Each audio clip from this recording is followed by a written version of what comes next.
Today we're going to learn Eruvin Daf Lamed Tet. Today's shiur is sponsored by Gabrielle and Daniel Altman in honor of the upcoming marriage of their wonderful nephew Eliyahu Stark to Ariella Weiss. Mazal Tov. We are going to start just a little update about the shiurim for the next few days. Being that it's Rosh Hashanah, I'm going to start today. After today's shiur, start posting the next few days, and by tomorrow morning, I'll have the shiurim up through Sunday of Rosh Hashanah. So you can get a head start if you want, or find some time over the next few days to listen to the shiurim, or the next 2 days. Okay, we're going to start now. And in the Zoom, anyone who wants to join the Zoom tomorrow, in the Zoom, we're going to be doing the Sunday daf. Okay, today I'm going to already have posted Mem and Mem Aleph, and then Mem Bet I'm going to put up. I'll teach in the morning tomorrow to the Zoom class and put it up. And feel free to join the Zoom even if you haven't learned the previous shiurim. I think it should be okay. We're going to start now from the bottom. Okay, what's nice is that we're now getting to, we started with Chag and Shabbat being next to each other. Today we're going to get to the whole concept of 2 days of Rosh Hashanah, which is very nice because we're right before Rosh Hashanah. We ended yesterday with this idea about when you go to do your Eruv and you stand, Ma'arev v'raglav. Remember, there's 2 ways to do your Eruv. You could put food, or you could stand there for all of Ben Hashmashet. And then we said that there's a difference with if you're putting food, because there you have to establish and say, I'm making this for an Eruv. And then you can't do that on the second day. There's 2 days of, there's a day of Shabbat and a day of Chag, or the reverse. You can't put the food, right? If it's Shabbat and Chag, you can't even bring the food back there anyway. But if it's Chag and then Shabbat, where you could bring the food back, there you're allowed to bring food back, but you can't put food out from the start and say, I'm making this Eruv here now with food, because that's really doing something. But if you just stand there, then it's okay, because standing there is really not doing anything. That's where we ended yesterday, even though I kind of raised the question with Shomea Ke'onet. So, but here we're going to see another question. Amalei Rabba bar Rav Chanin la'Abaye. If he would have heard what it says in this Braita, okay, we're 3 lines from the bottom of Lamed Chet Amabed, and if you remember, we learned this already. Lo yahalech adam lesof sadehu leida ma yitzricha kayotze bo lo yitayel adam al petach medina kedei sheyikanes lemerchatz miyad. You can't go to the edge of your field, right, where you can't walk anywhere past there. You can't walk to the edge of your field and wait till Shabbat, right before the end of Shabbat, so that you can, or go toward your field, I think it was. So that, right, you go to the edge of the Tchum so that you can go to your field immediately after Shabbat, or go to the edge of the city so that you can get to the bathhouse immediately after Shabbat. There, we don't allow you because of the issue of hachana, preparation. So why here do we say that your Eruv, for you just standing there and being konet with your raglayim, with your feet, is not considered hachana, preparation, because you're not actually really doing anything but standing there? Whereas here, we don't allow you to just stand there. You can't walk to the edge and be ready for the second Shabbat's over and go out. No, it's not allowed. And there, it seems to be the exact same thing. So he basically says, had he known that, there's no way he would have said this, right? He would have hadarbe. He would have changed his mind. So they're assuming he just didn't know about this Braita. So then they say, velohi, but in fact, this isn't true. Because shamale velo hadarbe. He did hear of this Braita, and he didn't change his mind. Why not? Because, as the Gemara likes to do, we can make a distinction. What's the distinction? Hata muchachamilta, hacha lav muchachamiltahi. When you talk about the case of someone standing on the edge of the Tchum in order to get out, the second Shabbat's over, what do you see? You see someone standing there, and you see the second Shabbat's over, they walk right out, and they go do something. It's quite obvious that he was standing at the edge of the Tchum in order to get out of the city. That is problematic because it clearly looks like he's doing hachana. Here we get into, again, what things look like, where we've seen, marit ayin, all those things many times. But here, it's not clear if somebody just stands at the spot. Now here you're at the edge of the border of the Tchum, right? Because you want to be as far away as possible to be konesh vita, far from your city. So there we're going to say that it's not muchachamilta. It's not clear why you're standing at the edge there. Itzur v'merabanan hu, if you're a Talmid Chacham, amrina, why would anyone go to the edge of the border? You might say, what do you mean? You go to the edge, right Ben Hashmasha, which is the classic time where you want to be konesh vita, where you want to say, this is where I'm going to be for Shabbat. You see someone go all the way to the edge of the border, probably he's going to the edge of the border for Tchum Shabbat purposes, right? He wants to be able to be Konesh Shvita. But they say no, because there's lots of other reasons why you could end up at the edge of the border. Now, the assumption is, right, why would you go to the edge if you're not allowed to go any farther? So the assumption is, well, Itzor v'merabanan, if he's a Tamid Chacham, Amrei Shma Tetam Mashachte. He must have been learning in his head or thinking about his learning, and he got distracted and he ended up going out all the way to the edge. Okay, I think there's this assumption that there must be some sort of border or demarcation, that this is the border. So he must have been distracted and got there and all of a sudden realized, oh, whoops, I got to the edge. So you could say the reason why he's standing right there might not have to do with Tchum Shabbat. It just might have to do with the fact, or I should say Kinyan Shvita. He's trying to say, I want to establish this as my place. It could be just he got distracted and ended up wandering out there. You see that, by the way, the reality was different. You wouldn't normally find a Talmid Chacham wandering out of the city right when Shabbat's starting. Normally, they'd be on their way to shul.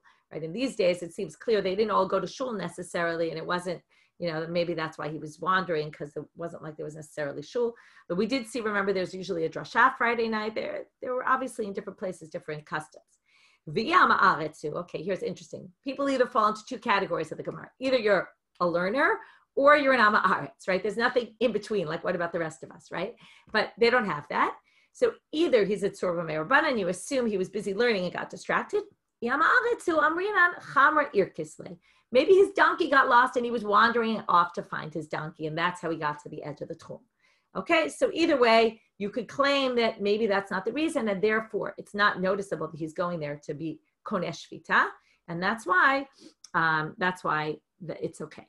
Okay, again, we're talking about when it's Yantif and then Shabbat, and he's in Yantif afternoon, and that's the issue. Gufa. Now they want to go more in depth into something we quoted before. Amar Rav Yehuda. Rav Yehuda said, "Erev beraglav b'yom rishon, ma'arev beraglav b'sheni." That's how we got to this. If you, on the first day of Yantif, right, Erev Yantif, you go to Ben Hashmashot, you stand on the border, then on Shabbat, you can do the same thing, right? On Erev Shabbat, you can go again. And that's what we just explained, because you're not really, it's not called Hachana. What's the next case? Erev bepat b'yom rishon, ma'arev bepat b'yom sheni. If you put your bread already the first day, you take it home and you put it back the second day. It's also not called Hachana because you already, what is Hachana? The Hachana problem, and this is what we saw with the Ma'arev Beraglav, it's going to the border and saying, I want to establish this as my place. Now, when it comes to the second day, you already did it the first day. And if you're just putting your bread back, you're not actually establishing anything. You're just reinstating what was already done. That's also okay. Irev bepat berishon. What if you started with bread? Ma'arev beraglav basheni. Since we view ma'arev beraglav as less of an action, okay, and less symbolic also in nature, because you're really showing I'm living here. So if you started with bread on the first day, you can do the second day with your feet. Irev beraglav barishon, but the reverse is not true. If you went with your feet berishon, ein ma'arev bepat basheni, she'ein ma'arvim betchila bepat. You can't put out bread and establish this is your Eruv on day number 2 if you didn't put bread on day number 1. If on day number 1 you said this is the place where I'm going to camp on, for Chag, and you stood there, then that works for day number 1. But if you come back the second day and you want to put bread down, that doesn't work. That's called hachana because, again, putting down bread, again, there's a difference between putting down bread that was already there before versus putting down bread from, the first putting down of bread. Any putting down of bread is a symbolic act, right, the first time, and that's the problematic action which we're not allowing you to do on Yom Tov for Shabbat. Irev bepat b'yom rishon, ma'arev bepat b'yom sheni.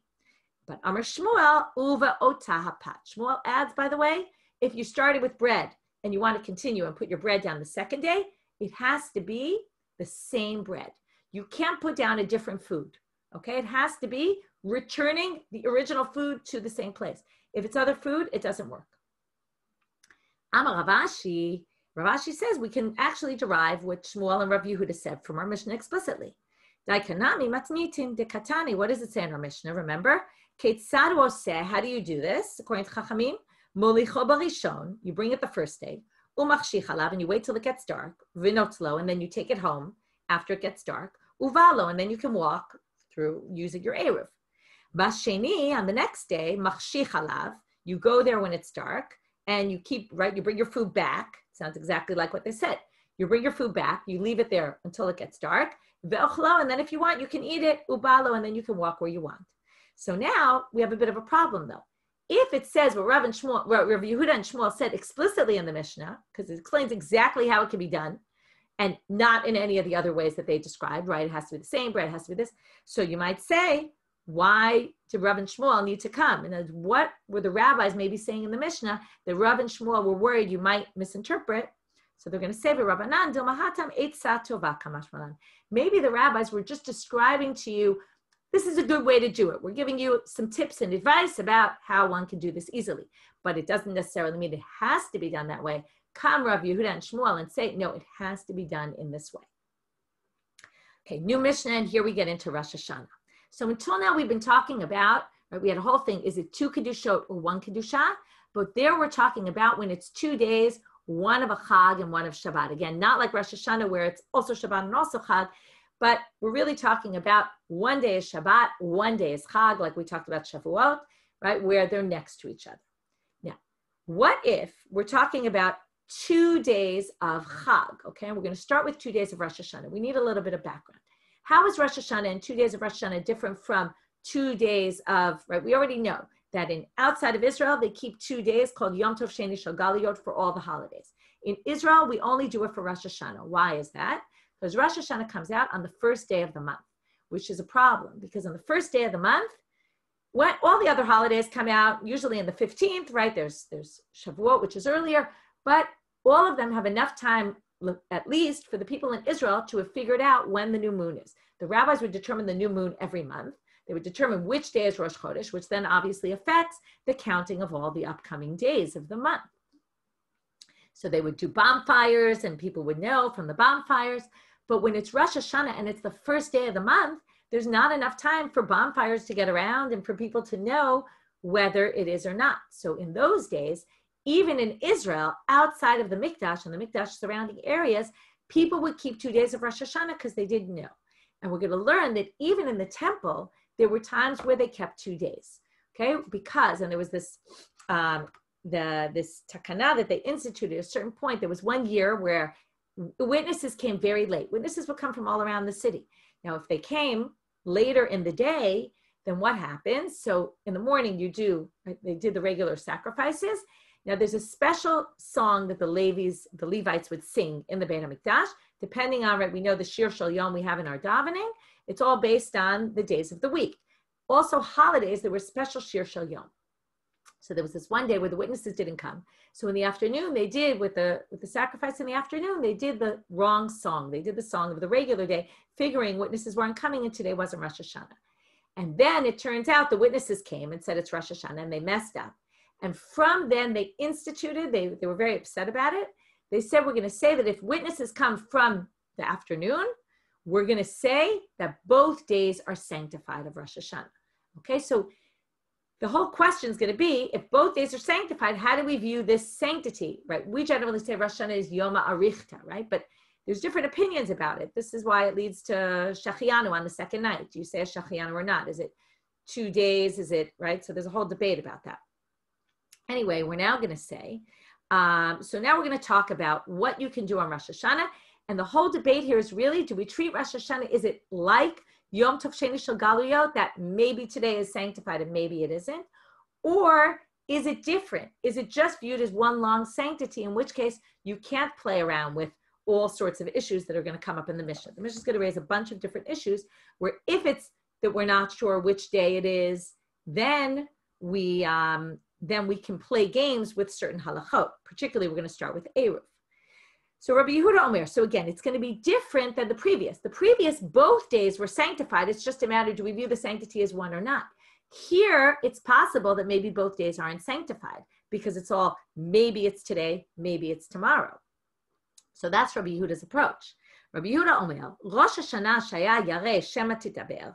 You're concerned that maybe it will be tomorrow and not today, right? Means what's titaber? It means, right, be pregnant, which means basically it will have an extra day, which means that today, the first day, is not going to be the first day of the month, of the year or the month. It'll be the following day. So, me'arev adam shnei eruvim. So if you want, you could do 2 eruvs before Rosh Hashanah comes in. Ve'omer, eruvi barishon lemizrach, u'basheni lema'arav. You could say on the first day it'll be in the east, on the second day in the west. Barishon lema'arav, u'basheni lemizrach, or the reverse. Or eruvi barishon u'basheni kibnei yiri. This is all like the previous Mishnah, right? They're giving all sorts of possibilities. Again, you have to wonder why they give all these possibilities, but I think they're just trying to say anything is possible. You could say, I want my Eruv to work on the first day, but the second day, I don't want an Eruv at all. I want to be able to go 2,000 cubits outside my city limits. Eruvi b'sheni u'barishon kibnei iri. Right? I can't help but think about, how in Israel now we can walk only 500 meters on Rosh Hashanah, and thinking about, the boundaries and the measuring, and already people in my shul have been driving around trying to measure how far it is from so-and-so's house to the shul, and can they go, and, it's this whole idea of measuring and how far can you go on a particular day. It's really hard to not think about this when you're learning. So now we say, right, or basheni kivnei iri, eruvi basheni ubarishon kivnei iri, right? Or I only want my Eruv to work on the second day. On the first day, I want to walk 2,000 amma outside my city. V'lo hodulo chachamim, but the rabbis didn't agree with him. Okay, this is very important. The rabbis didn't agree with this approach. We're going to see in the Gemara who the rabbis are. We're going to learn it's not in fact the rabbis. It's really Rabbi Yossi. We'll talk about this. V'onam Rabbi Yehuda. Also, he said, matna adam ala kalkala b'yom tov. You could take a basket and make a condition about this basket. You have a basket of fruits that you didn't take trumot masrot from. So again, you can't do it on Chag, but if it's safek, you could. Rishon ve'ochlab, you could do it b'yom tov rishon ve'ochlab hasheni. Okay, you can make a stipulation on Yom Tov Rishon, and that will allow you, we're going to learn that the stipulation also has to be on Yom Tov Sheni, and that will allow you to eat on the second day. Okay, we'll get into the Gemara. They're going to bring a bride that explains exactly how this is done, so we'll hold off. If you have an egg that hatches on the first day, you can eat it on the second day, because normally it's a problem of nolad. This wasn't in the world, and you can't eat something that wasn't in the world before it starts. But since one day, right, if the first day is Kodesh, then you can eat on the second day, because the second day is Chol. The second day is not Rosh Hashanah. If the second day is Rosh Hashanah, then it was prepared from before Rosh Hashanah, because the first day wasn't. So he says, again, the same thing. You're allowed to do this. And again, lo hodu lo chachamim. But the rabbis disagree about all of this. Last issue, this isn't Rabbi Yehuda anymore. This is Rabbi Dosa ben Hyrcanus. And we're now talking about something a little bit different. We're talking about what you say in your tefillah. And it's just interesting to see, right? To us, this sounds very strange that they would do such a thing, but one could see why they would do this, and we'll talk about it in a minute. He says, Omer, ha'over lifnei teva b'yom tov shel Rosh Hashanah. If you're the chazan, okay, in those days, the chazan was the one who basically, often in the time of the Mishnah, the text of the tefillot were not set in stone. And whoever got up, he was the one who would kind of say the prayers, and people would usually answer amen. They often didn't know how to say the prayers by themselves, because the prayers weren't set like we have nowadays. And he would say the following. Hachalitzenu Hashem Elokeinu. It's like on Shabbat we say Ritzei Vachlitzenu. You notice this text doesn't appear anywhere in our prayer. Again, it says it on Shabbat, but not in Rosh Hashanah. Hachalitzenu Hashem Elokeinu, which basically means God should strengthen us. He should strengthen at Yom Rosh HaChodesh Hazeh. Now you're standing on Rosh Hashanah, so he's going to say two things. One is, you should mention Rosh Chodesh in your prayer, because Rosh Hashanah is the beginning of the month. Okay, now we know nowadays we don't mention Rosh Chodesh, and this is going to be the whole issue on the next days on Daf Mem about are you supposed to mention Rosh Chodesh in prayer or not? Okay, and when the rabbis disagree with him here, do they disagree about the Rosh Chodesh issue, or do they disagree about the stipulation issue? Now we're going to see. So what does he say? God, you should strengthen us on this Rosh Chodesh, im hayom im lemachar, whether it's today or whether it's tomorrow. U'lemachar, and on the second day of Rosh Hashanah, you should say, right? We know in our machzor there's different texts for the first day and the second day, but I bet you never saw this, right? It doesn't change the wording of, right? L'machar u'omer im hayom im emes, right? You don't say vatitem lanu et yom hazikaron hazeh if it's today or if it's tomorrow, right? Nobody says that in their prayer, but he suggests that that's what you should say. Im hayom im emes, either it's today or it was yesterday. The rabbis didn't like this. You could probably see why the rabbis didn't like this, because once you, right, it's what you say, you start to believe. So if you start saying, maybe today, maybe tomorrow, people are going to say, why am I doing this? If I'm not even sure today's Rosh Hashanah, why? You can imagine also, it wasn't easy for them to keep 2 days of Chag, right? They're without refrigeration also and things like that. So you can imagine that people would start saying, why am I doing this? So why would he want to say this, by the way? I think he'd want to say it because if you're seeking truth, that's the truth. The truth is, right? If you're saying today is Rosh Hashanah and it's not really Rosh Hashanah, that's quite strange. So that's why he thinks that in your prayer, you should stipulate. Okay, whereas the rabbis don't agree with him. So again, we'll see the debate in the Gemara tomorrow about whether the rabbis disagree or not. Is it that they disagree about the Rosh Chodesh issue, or is it that they disagree about the stipulation? From the structure of the Mishnah, it looks very clear that it's an issue of the stipulation because it just matches the structure of all the previous cases. So the Gemara starts off and says, Man lo hodulo. Who's the one who doesn't agree? Who are these rabbis who disagree with Rabbi Yehuda? And they ask this question because they obviously know that it's not all the rabbis and it's someone's particular opinion. Amar Rav, Rabbi Yossi. Rav says it's Rabbi Yossi. How do we know? Ditanya, it says on the following Braita, Modim Chachamim le Rabbi Eliezer. Remember Rabbi Eliezer and Chachamim yesterday? 2 Kedusha, Rabbi Eliezer says, right? So you could do 2 Eruvs. The rabbi said, no, we have to worry that maybe it's one sanctity, the Shabbat and Chag together, and therefore you can only do 1 Eruv in one direction. So they say here that the rabbis say that Rabbi Eliezer would agree with the Chachamim, the Chachamim would agree with Rabbi Eliezer that we view it as Shtei Kedushot, and you could put an Eruv in either direction, B'Rosh Hashanah, Shahaya Yareh Shema Titaber. מערב אדם 2 עירובים, ואומר, עירובי בראשון למזרח ובשני למערב, בראשון למערב ובשני למזרח. Again, we're going through the whole list. עירובי בראשון ובשני כבני עירי, עירובי בשני ובראשון כבני עירי. All of that is allowed on Rosh Hashanah according to the rabbis, which basically means the rabbis agree with Rabbi Yehuda, not like it says in our Mishnah. So but now we're going to see the end of that Braita. Rabbi Yossi oser. Rabbi Yossi forbids. So it must be when it says lo hodu lo chachamim, it must be Rabbi Yossi and maybe a few of his friends, who kind of said they become the rabbis in the Mishnah who say we don't agree with you, Rabbi Yehuda. Now we're going to see in this Braita a little bit of a discussion. Amar lahem Rabbi Yossi, iatem modim she'im ba'u edim min amincha u'lamala shenoagim oto yom kodesh u'lamachar kodesh. But don't you agree with me? Don't you know that the rabbis instituted that if edim come from the afternoon on day number 1, and the edim get there late in the day and they say, we saw the new moon, and it was last night, that even though theoretically they should make Rosh Hashanah that day, they decided to make it the next day. And not only that, but what would you think? If they decided Mincha to make it the next day, so you think that they would then say, okay, everyone can go do whatever they want right now, it's not Rosh Hashanah anymore. But don't you agree with me that that's not what they did? And when they instituted that takana, they said, that ordinance, they said, today is going to be sanctified and tomorrow is going to be sanctified. In other words, again, because of all the problems with it, they said both days are going to be sanctified. Now, if both days are sanctified, what does that show? That it's one sanctity. If it's one sanctity, then you can't, right? Then you can't basically say this whole stipulation. What we would normally say for maybe Yom Tov Sheni Shel Galuyot, where there it really is because we're not sure which day. In Rosh Hashanah, it was instituted differently. It's not the same as Yom Tov Sheni Shel Galuyot. So Rabbanan, the rabbis say, no, you misunderstood. We agree with you. It's true that if the witnesses come from Mincha Ulamala, both days are going to be sanctified.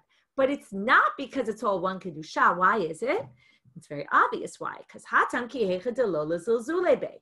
If after people spent the entire day treating it as Rosh Hashanah, and then it turns out witnesses came and they said, well, it doesn't matter anyway, right? If witnesses haven't come till the afternoon, they're going to say, oh, forget it. This day isn't Rosh Hashanah, it's tomorrow. What's going to happen next year? Next year, they're all going to say, oh, remember, we spent almost the whole day thinking maybe it was Rosh Hashanah and it wasn't. What a mess. We're not doing that again. So that's why they said the whole day is Kodesh, but not because it's the 2 days are Vadai Kodesh. It's not that. It's not it's one long Kedusha. No, it's still because of this doubt. It's all because of the doubt, and it's not because of that. By the way, I want to point out one interesting thing. Nowadays, it's all different. Nowadays, we have a calendar, and they basically instituted Rosh Hashanah to be 2 days as remembering that in those days, everybody kept 2 days. But it's not exactly the same because the 2 days, and we're going to learn this much more in Masechet Rosh Hashanah, this whole long diyun about it. So if you don't get everything now, we'll get it later. But the 2 days that we keep, if you notice, it's not like 2 days of Rosh Chodesh. When we have 2 days of Rosh Chodesh, the first day of Rosh Chodesh is day number 30 of the previous month, and the second day is day number 1. Rosh Hashanah is called Aleph and Bet Tishrei. It's the first 2 days of the month. So basically, it's very different than what it was originally. Originally, when they would keep 2 days and they would determine that the second day was Rosh Hashanah, that would be the first day, and the previous day would be 30. But nowadays, Elul is always 29 days. Rosh Hashanah is always on day number 30, which becomes day number 1. It's not considered day number 30, so it's different, just so you should know that. Now going back, V'od Amar Rabbi Yehuda. Now we're going to go to the fact that there's a bunch of cases in the Mishnah that all basically say the same thing. So the Gemara likes to always ask, well, why is Rabbi Yehuda saying the same thing in all the cases and the rabbis don't agree with him? It's all based on the same principle. So what do we need them all for? Utsricha. Why do you need these? Di'yash me'inam Rosh Hashanah, or it's actually not, it shouldn't say Rosh Hashanah, it should say Reisha. Okay, the Haggadah Bach changes it. If you just had the case number 1 about the Eruv, because they're all Rosh Hashanah, if you just had the Reisha, which was about the Eruv, you would say, Bahaka Amar Rabbi Yehuda, Mishum Delo Ka'avid Midi. There, he's not really doing anything. Now, what do you mean he's not doing anything? Well, first of all, he's not doing anything on Rosh Hashanah because he does it all before Rosh Hashanah. What does he do? He stands Erev Rosh Hashanah, right? Like this year, it would be Friday afternoon. He puts an Eruv in one side, he puts an Eruv on the other side, and he makes a stipulation. And all of that happens before Chag. So nothing's actually really happening on Rosh Hashanah. So you might think because of that, Rabbi Yehuda allows it. But aval kalkala demerse kimetaking tivla. But there it looks like when you say your second stipulation, we're going to see that you have to stipulate something on day number 1 and stipulate something on day number 2, and then you can eat your food. So it looks like you actually took Trumah or Maschot. It looks like something's happening, even though it's not necessarily happening, but it looks like it is. Therefore, you might have said, maybe Rabbi Yehuda would think it's not allowed. And yet, he still does, and that's why he needs to mention it in the Mishnah. And if you had those two, you would say, okay, those two fine, because there's no ulterior motives, there's no problem that's going to arise from those two cases. Aval beitzah, but the egg situation, where the egg hatches, and you want to be able to eat what hatches from it, no.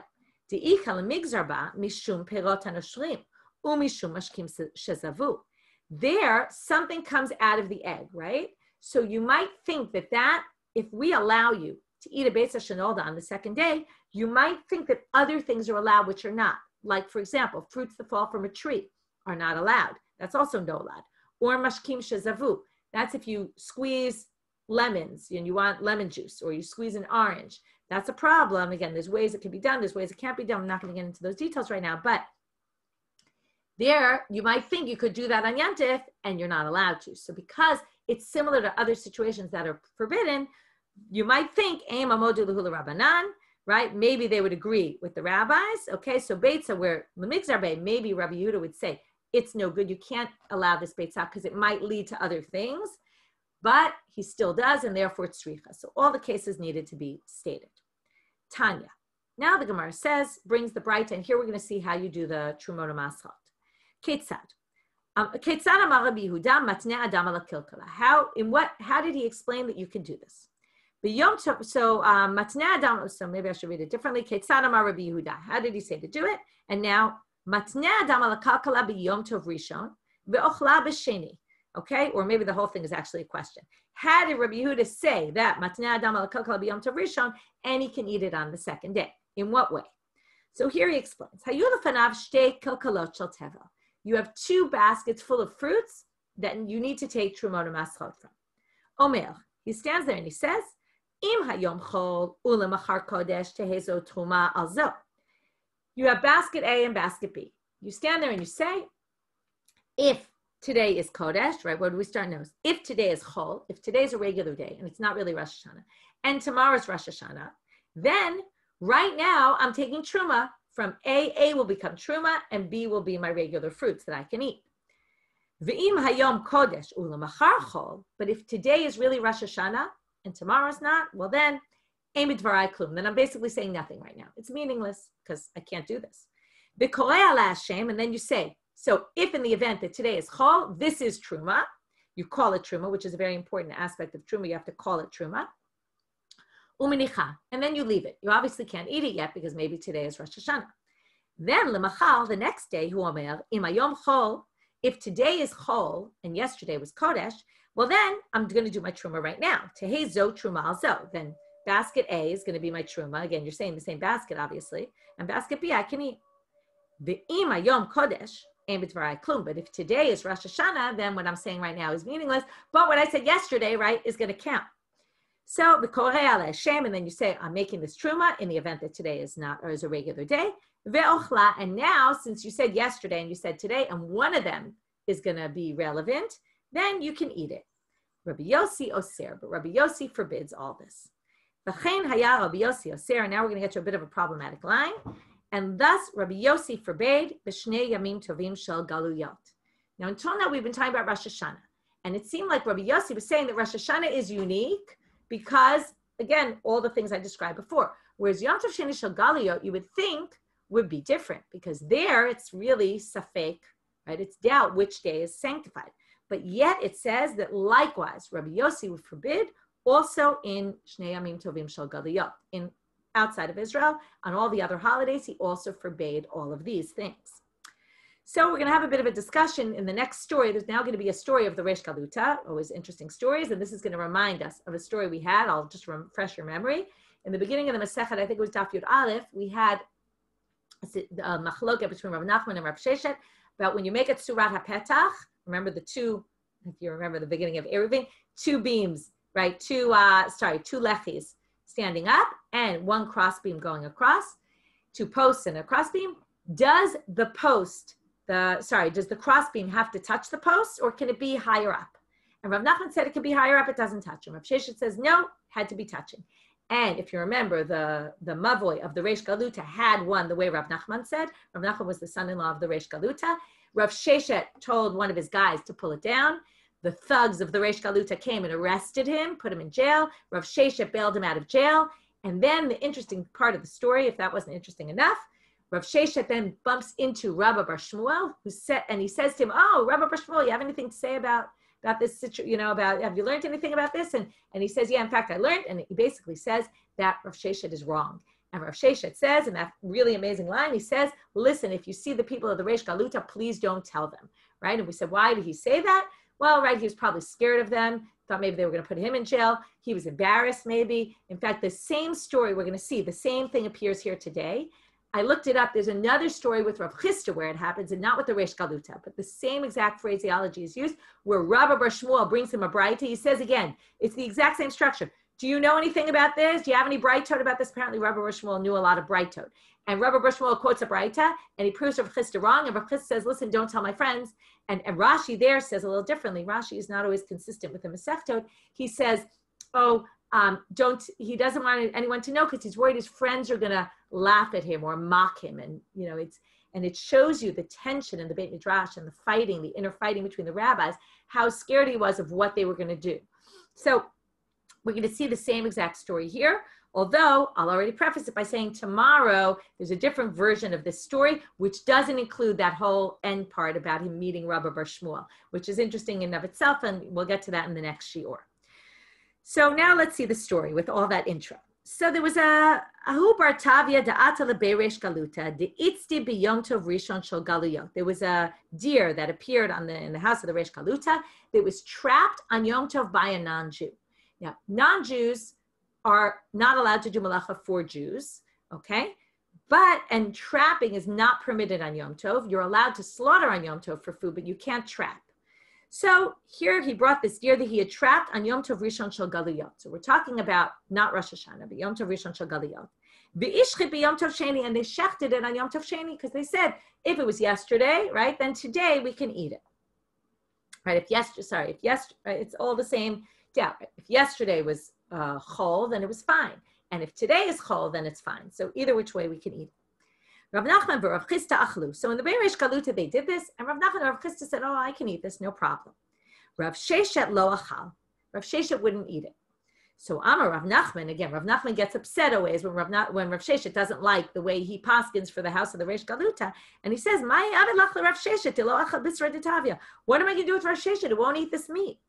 Amar le Rav Sheshet. Sheshet says, "Behechi echol." How am I going to eat? Ditani isi va'amri le isi tane. Okay, it's either whether you say it as a statement or a kind of a question. B'chein haya Rabbi Yossi oser shnei yamim tovim shel galuyot. Exactly what we just said, which is Rabbi Yossi forbids even on Yom Tov Sheni shel galuyot. You can't just say, if it's Safek, if it's this, right? He treats it like Rosh Hashanah, that it's all one Kedusha. If it's one Kedusha, this is one long day. I can't say, oh, maybe yesterday was Chol when he did it. So Amar Rava, Umay Kushya, Dilma Hachi Kama. Rava says, why is Rabbi Yossi, that Braita, such a question?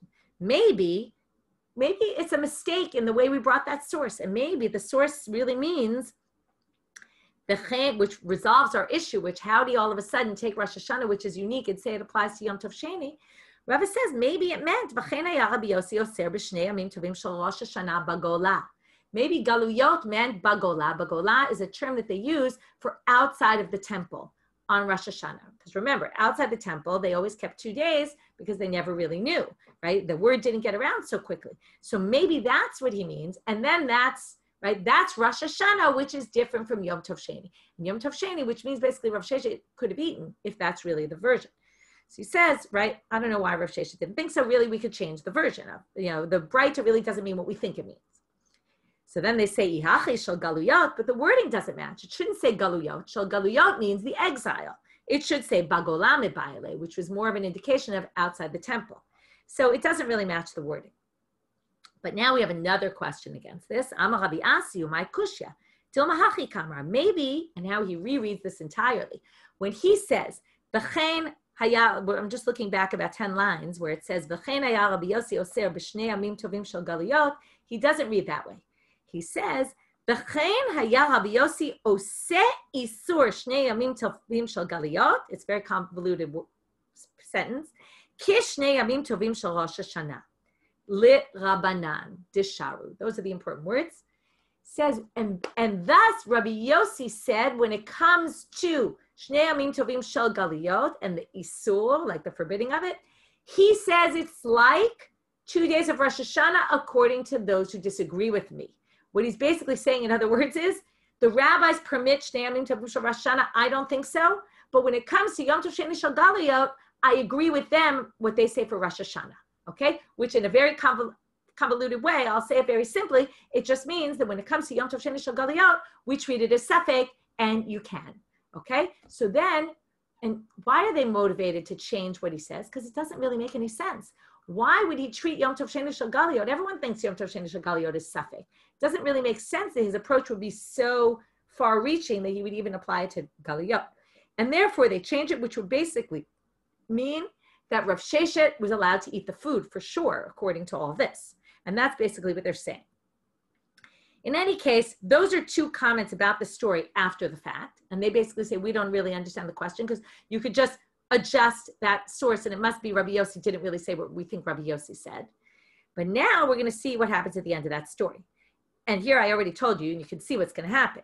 Rav Sheshet l'Rabba bar Shmuel, he finds Rabba bar Shmuel, Amrle. So Rav Sheshet says to him, Tani mar midi b'kedusha, do you have any brightot about the kedusha of Yom Tov, of these 2 days? Amarle, Tanina, he says, yeah, I have this brighta that says, and here's his version, which matches kind of what we just said. Modeh Rabbi Yossi b'shnei amim tovim shel galuyot.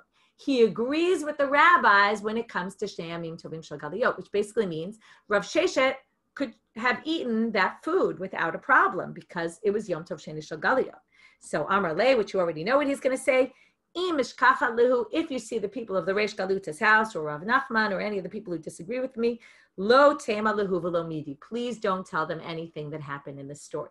Okay, so I'm not going to give it away. You can listen in tomorrow's shiur for a possible explanation because it seems strange to a certain extent that the exact same thing would take place twice, right? That the same interaction and the same wording and all that, it does seem a little bit strange. So hold off and you'll see a different interpretation tomorrow because tomorrow we're going to see, or the next shiur, that there's a different version of the story. And in that version, this whole part doesn't appear. Okay, so we'll get to that tomorrow. But if we view our version, it basically seems like there's a clear, which actually makes sense, and it makes sense with other sources, that there's a clear tension between Rav Sheshet and Rav Nachman and the people in the house of the Reish Galuta, which is ongoing and seems to be a bit of an issue. And even though to us in our modern eyes say, admit your mistakes and go in public, we might just not really understand the situation, being that, the Reish Galut already put his guy in jail before, and there was obviously a lot of tension and more than what we see. And it shows a lot about the tensions between rabbis and how it wasn't always hunky-dory. And, unfortunately, we see the tensions nowadays also between rabbis with different opinions. And it's a bit of an issue. I see the question about, I didn't mention this, that Rav Sheshet was known to be blind. And was he blind at this point? It's a good question. And does that have any effect on the story? That's another good question. I don't know the answer to that. I don't remember the details about, did he go blind later, at what point of his life? And then obviously it's not clear when the story happened. He was blind from birth, which I don't recall. If he was, then obviously he'd be blind. I don't remember. I'm not really sure how that would affect the story, but it might be interesting to think about if that would affect anything. In any case, that's the first version. The next shiur, you'll hear the second version and a possible explanation as to why it seems strange that this would happen another time. Maybe it didn't really happen another time, this whole interaction between him and Rabbi Shmuel. And again, it's interesting to see that the exact same wording appears by Rav Chisda with someone else, which just might also teach you, it's hard for me not to kind of give away, but that maybe this was what we call a tfus, right? A story, right? Not all the stories in the Gemara actually happened as the way they did. And sometimes they just kind of use a certain frame of words and they put it into stories, even if maybe it didn't exactly happen in that way. Okay, we'll end here for today and we'll pick up. So like I said, I'll put up later today the next two shiurim, and tomorrow we'll learn together Masechet Daf Mem Bet. Right? Mem Aleph Mem Bet is for Sunday. Okay. Am I right? Am I confused? 1 second. Lamed Tet is Friday, is Mem, Saturday. Yeah, we'll learn Mem Bet together. Okay.